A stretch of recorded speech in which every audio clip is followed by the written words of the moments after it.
বসা থেকে উঠে সামনে থাকা তলোয়ারটা দিয়ে সেকেন্ডের ভেতরে রাসেলের গলায় বসিয়ে দিলাম। ওর মাথাটা ছিটকে নিচে গিয়ে পড়ল।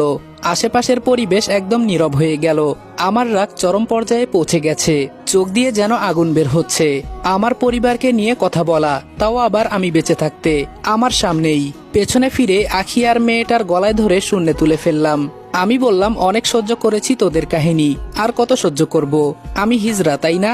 আমাকে সন্দেহ হয়। দিয়েছি না তোর ভাইকে ভরে, দেখ এখন কেমন লাগে। একেবারে জীবনের ঘুম পাড়িয়ে দিয়েছি।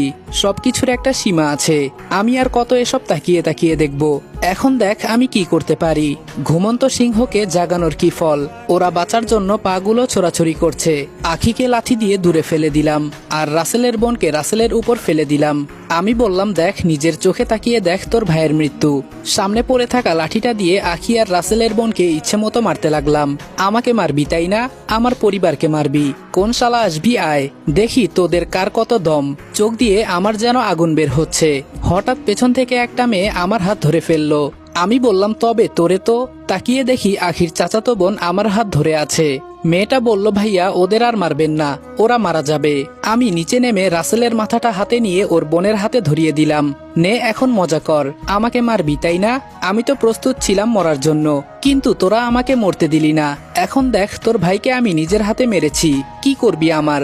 হঠাৎ পেছন থেকে আমার মাথায় কে জানি আঘাত করলো। পেছনে ফিরে তাকানোর আগেই জ্ঞান হারিয়ে পড়ে গেলাম। তবে একটা কথা স্পষ্ট শুনতে পেরেছি, ছাড়বো না আমি কাউকে, পালিয়ে কই যাবি?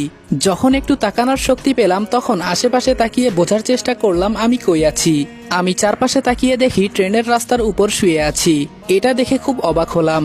ট্রেনের হর্নের শব্দ আসছে, মনে হচ্ছে কাছাকাছি ট্রেন চলে এসেছে। শরীরের যতটুকু শক্তি ছিল সবটা দিয়ে রাস্তা থেকে সরে গেলাম, আর এই মুহূর্তেই ট্রেন চলে আসলো।